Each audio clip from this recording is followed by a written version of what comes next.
So, welcome to another episode of the Marketer's Edge, a series designed to share a senior level marketing perspective about marketer challenges, opportunities, and agency relationships. Our goal is to help marketers and agencies learn from other marketers across different industries. Today, we're talking with Ann Braddock, the Director of Web and Digital Marketing at Columbia College, based in Columbia, Missouri. Ann, thanks for joining us. How have you been? Good. Thank you so much for having me today, Mark. Absolutely. I was looking forward to the conversation and thanks for making the time today. So, Thank I've you. got a small handful of questions for you, but before I do that, can you tell me a little bit about Columbia College and what you do for the organization? I'd like our audience to know what kind of college Columbia is and what you do for them. Sure. So, Columbia College is kind of a one of a kind institution that's been around for over 170 years. We started out as the first college for women this side of the Mississippi River back in 1851, but have since evolved into a co ed liberal arts and science college. Our main campus here in Columbia, Missouri, as you said, is mainly catering to the traditional college student coming out of high school. But we also understand the importance of flexibility and accessibility for non traditional students who are either busy working adults or they are in the military.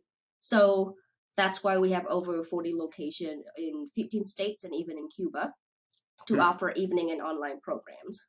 We were one of the first institution to provide access to online education back in 2000.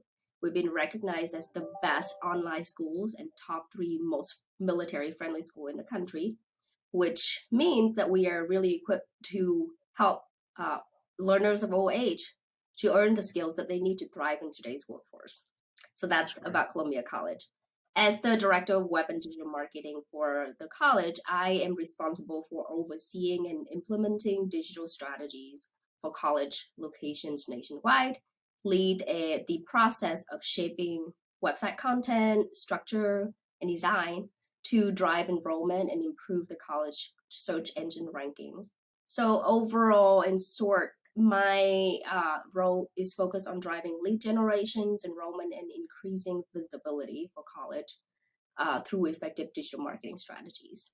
That's great. That's great. You've mentioned 40 locations. Are those physical locations or?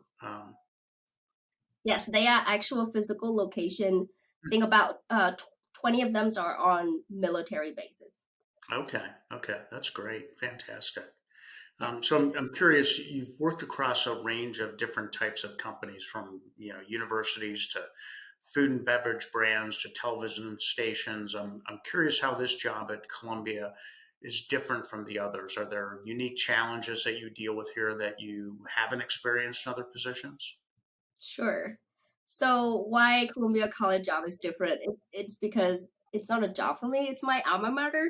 Uh, and both my husband and I got our degrees here at the college. That's great. And then, I love Columbia College because the liberal arts curriculum really throughout my college career helped me develop my values, my perspective, how to be responsible, teach me how to be a leader.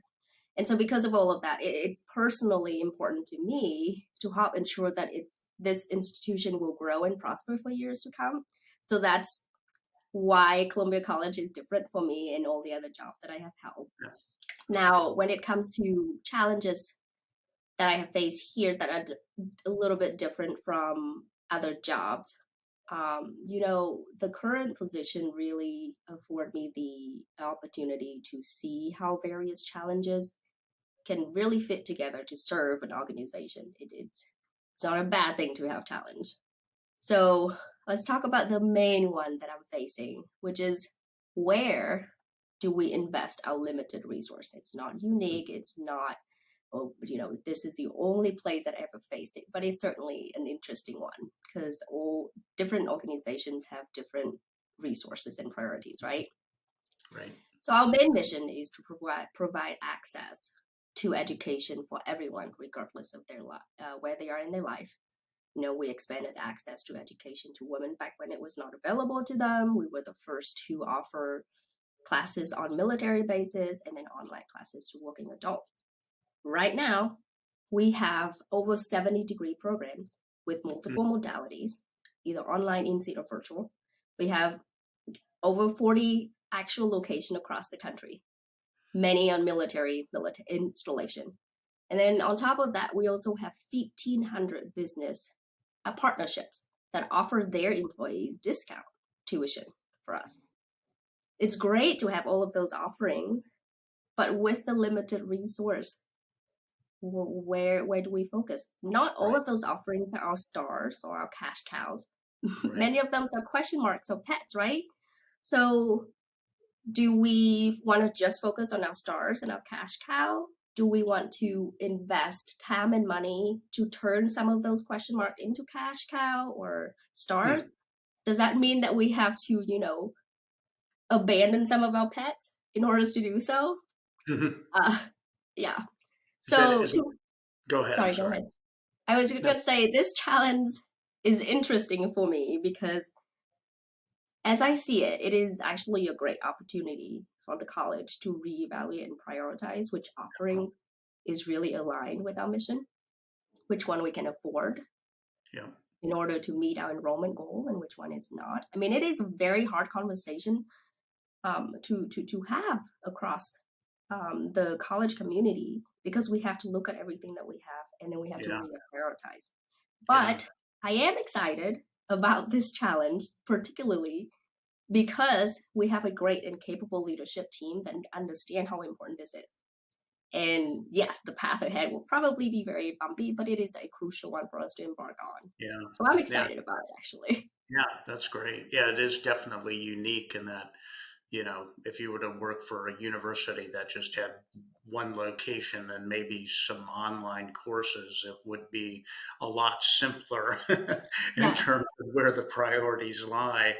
Are yeah. those prioritization decisions being made just within the four walls of Columbia, or do you occasionally bring or do you have outside support that helps provide a different perspective? How is that?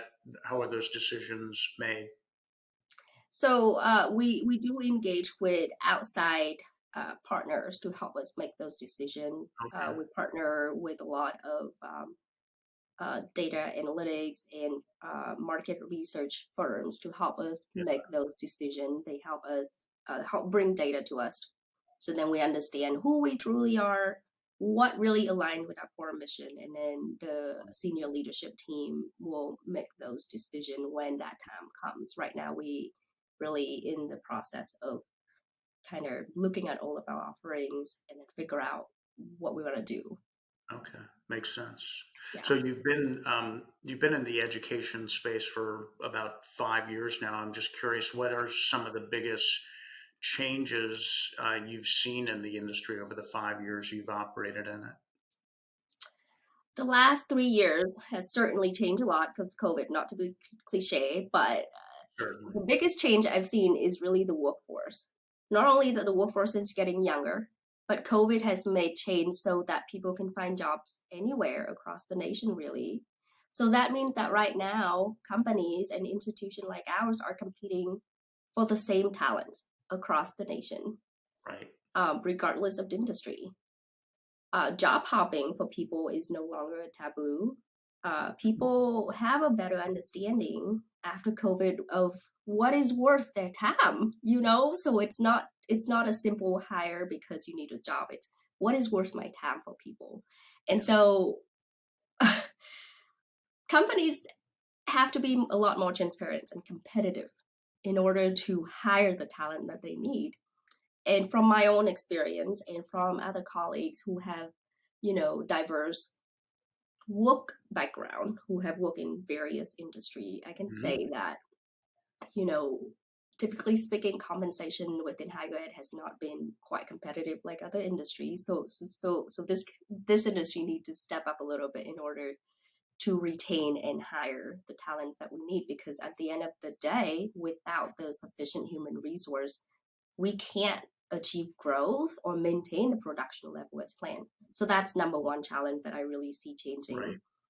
And then number Right. two, and I think this could be very biased on my end because I am particularly interested in this area, is the data analytic.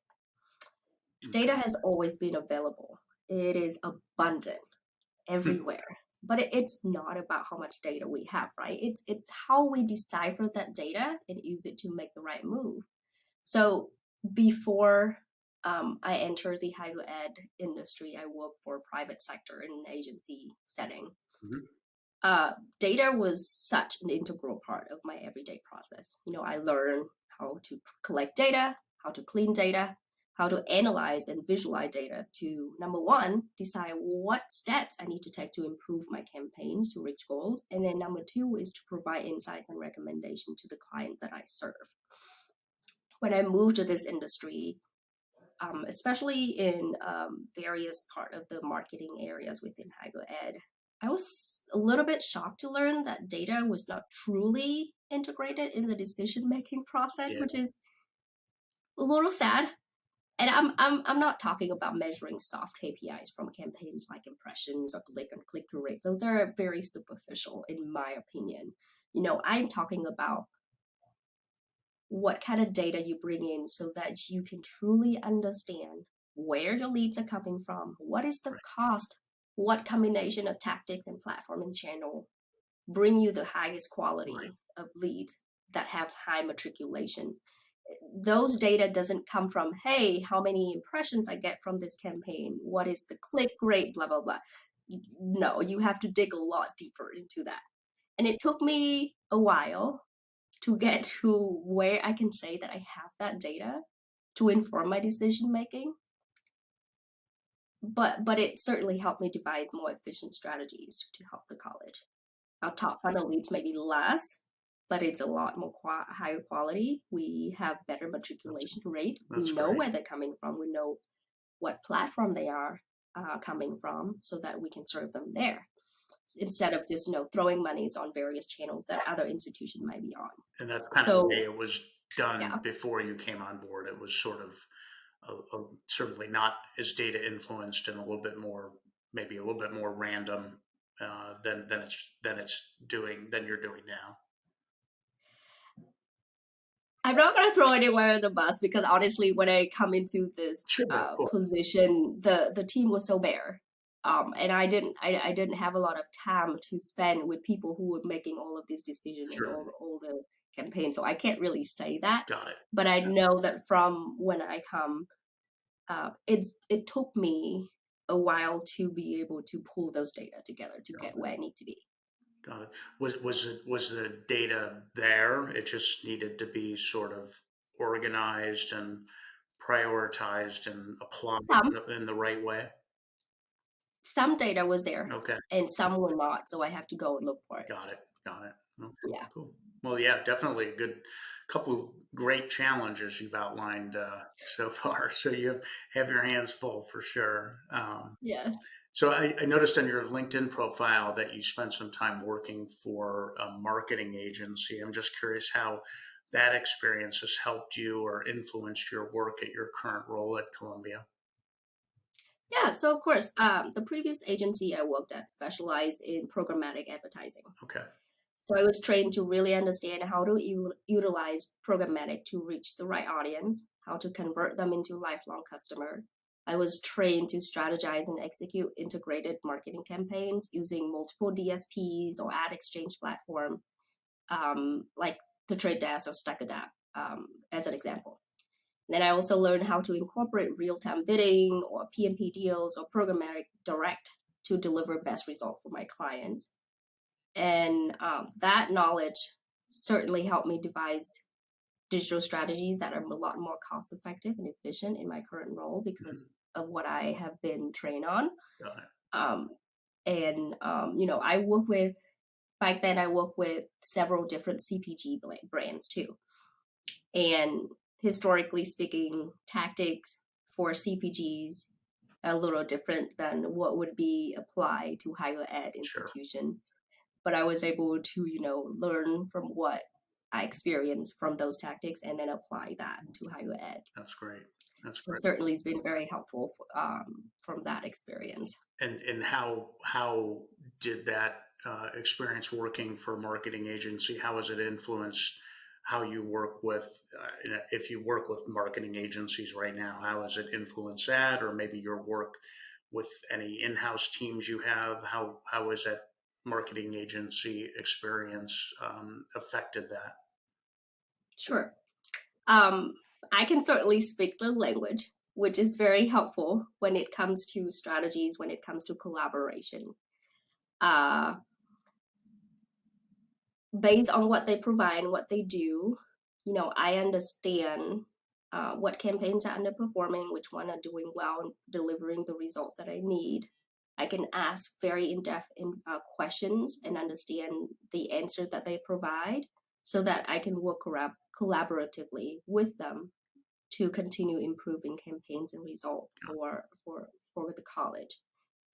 Overall, I mean, I truly believe that my agency experience helped me become a savvy and knowledgeable marketer in this industry.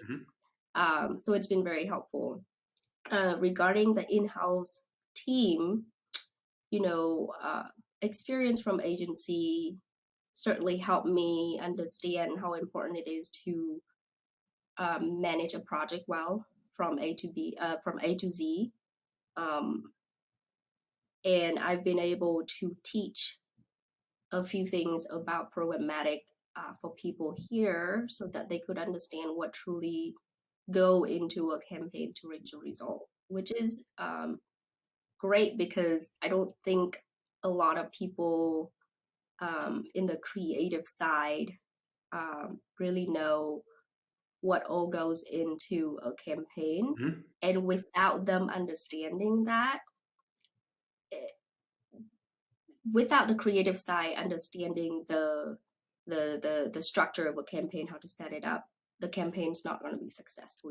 It has to go hand in hand. Yeah, that's great that you've been able to elevate sort of the knowledge base of your internal team. That's certainly puts the college in a good place to have a good, strong internal group of marketing and creative folks.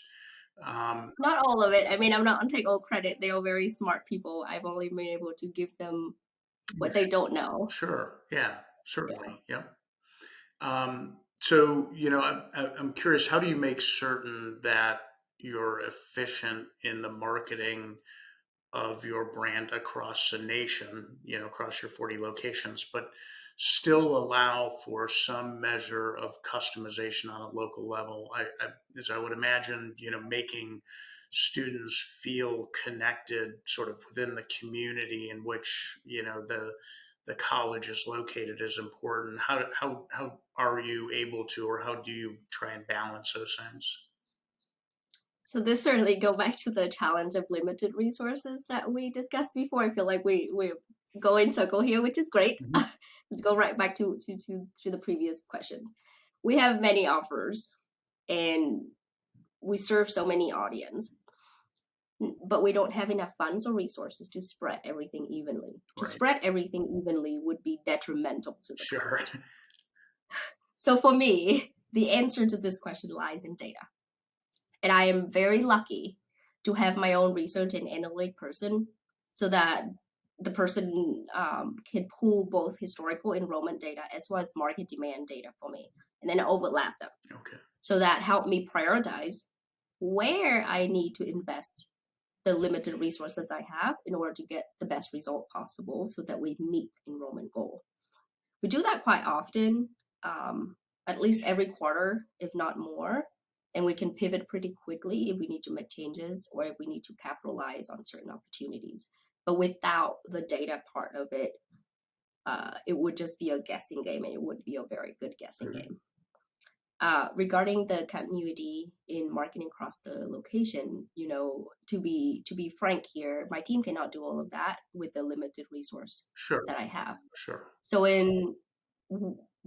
when we look at the data and we understand, okay, where our audience are, what market they're in, what platform and channels we have determined to invest the resource in there because that's where our best leads are. We focus on a few things. Number one is that we ensure that we have a multiple touch point strategy. Okay. So we meet our audience where they are multiple times.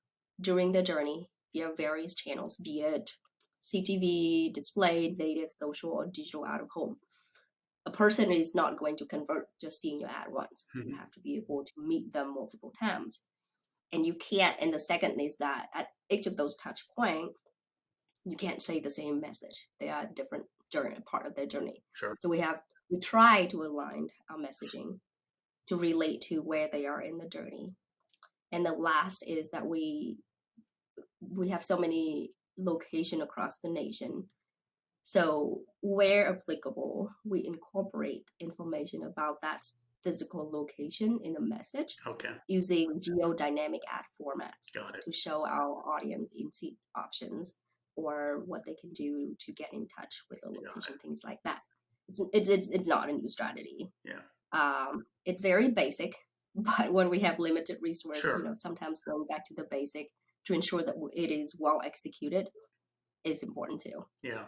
Yep. Definitely. Yeah. Makes sense. So overriding, regardless of location, there's sort of one overriding brand positioning that the college communicates to its prospective students, and then Yes. you're saying that in certain markets, certain priority markets, you may try and customize a bit based on that market, and that makes good sense given the resources that you have. Yes, Um, you said it better than me. There you go. what's that? I'm sorry. You said it way better than me. There Oh. you go. Oh, no. So just a couple last questions. Sure. Any advice you'd give to marketers, whether it's in the education or any industry sector for that matter? Any advice you give to marketers thinking about bringing a new agency on board? Sure. The decision to bring an agency on board is not a one to take lightly. Uh, so for me, I've done that on a few occasions. Uh, what's really important is that you need to make sure you know what you want out of the relationship from the beginning, which means you have to kind of write down a very simple RFP in your head. Write down really what you want first. And then during discovery call or during the proposal process, here's a few things that I always make sure to assess because they're important to me. And I think it can apply in a lot of different ways. Number one is what level of transparency will you have when working with them? Do you have direct access to their platform if they run your campaigns? Do you know how the campaigns are set up? If they don't want to give you access to the platform to see the campaign, why not? To me, it's usually a red flag because they're either hiding something or they don't want you to see how they're setting up the campaign because they're not confident in it. Sure. So to me, transparency at that level is important because I need to understand how they're setting up my campaigns, how they are taking care of my campaigns. And do I have that trust level with them after a certain amount of time? The second is what is their process for achieving your true end goals? Not just superficial KPIs, Hmm. but really, how do they get from running a campaign to bringing you that quality leads that you Right. need? And that requires work on my end. I need to be able to outline to them how I get there, how I get to my true end goal. Okay. And they need to be able to prove to me and convince me through the proposal. Here's is how I'm going to get there based on what you know and what to get to your true end goal. Right. And then the third is how will their data integrate with your own data infrastructure? What is their process to help you integrate those data? Do they have open API that you can just pull data in automatically? Or can they only send you reports through Excel? If they can only send you reports through Excel, can they send all data available, or are they just going to send you those very top level Right. basic KPIs? Right. Right. It is crucial because without proper data integration, it is going to be very difficult for you to determine the true ROI of your campaign. Mhm, mhm. So those are the three things that I always Yeah, I make sure I assess. I think that's great counsel, and this may be a difficult question to answer, but say I'm a marketer and I just don't have the foundational knowledge that you have, and being able to understand what kinds of how to analyze the data, or how to know whether or not the agency is doing the right thing as you evaluate it, or proposing the right thing. Um, any thoughts on how a marketer who isn't maybe as sophisticated as you are in data and analytics, how they should effectively evaluate a new agency? Um, Number one is to ask questions about what kind of data can you give me. Okay. If you don't have that level of uh, data understanding, I understand that I'm very lucky to have that knowledge.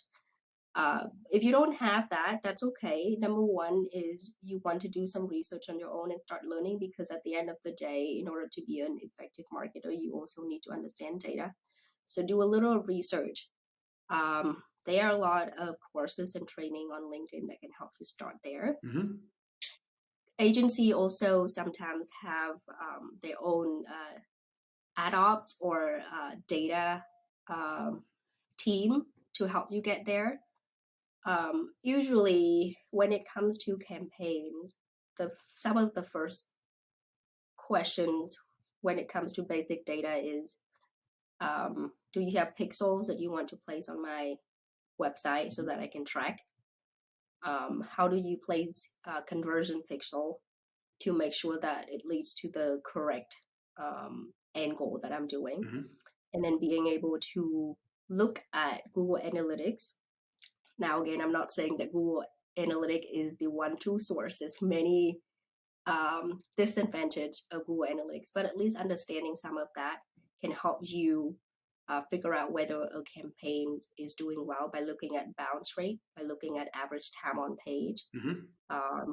by looking at how many page per session the traffic that agency sending um, is giving you, Hmm. because those signify whether or not those are quality traffic. Right, right.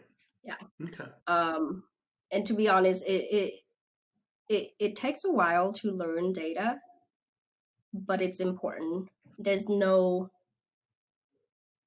there's no easy way or easy tips for me to say, because it took me quite a while to Sure. get there.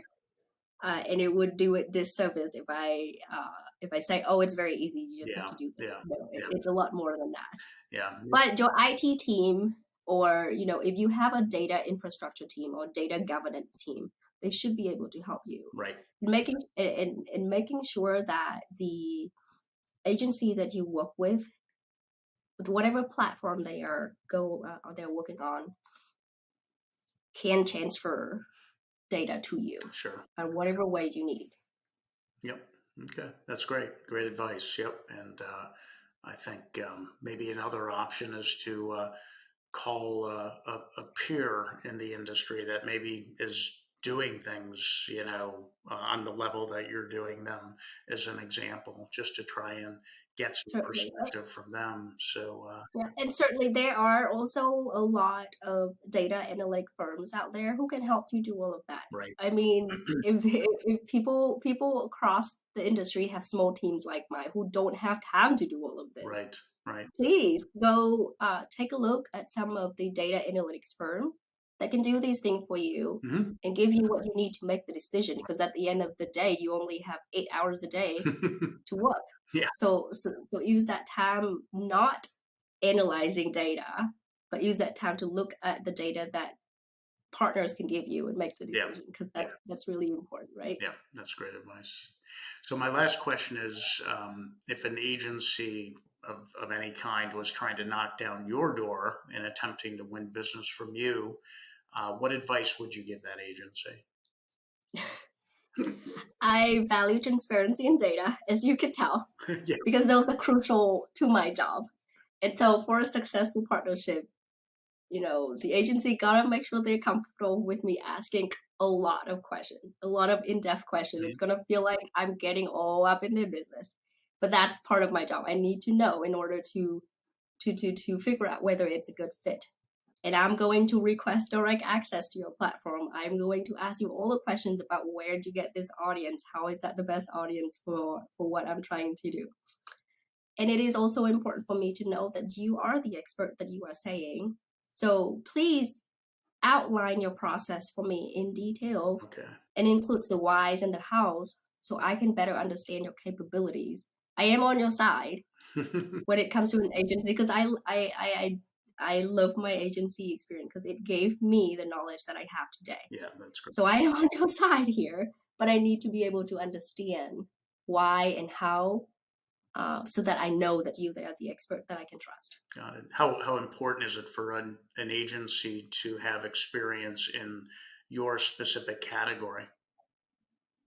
Um, to me, not really. Okay. I because I work with CPG clients before, and I've been able to Right.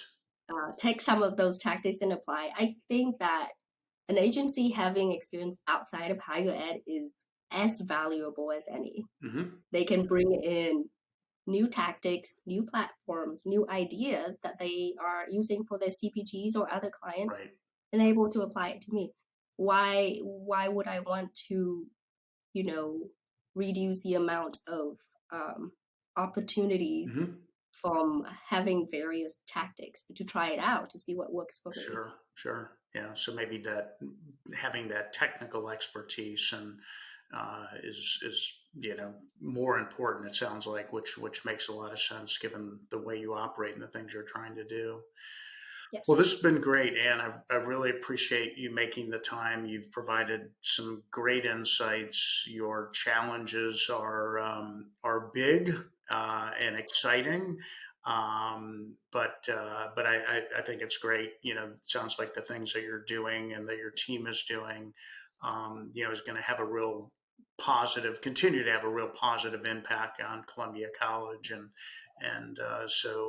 wish you nothing but the best. And again, thank you for making the time today. Yes. Thank you so much for having me. I really appreciate your time with me today. Great. Thanks a lot. Have a great day. You too. Okay. Thanks.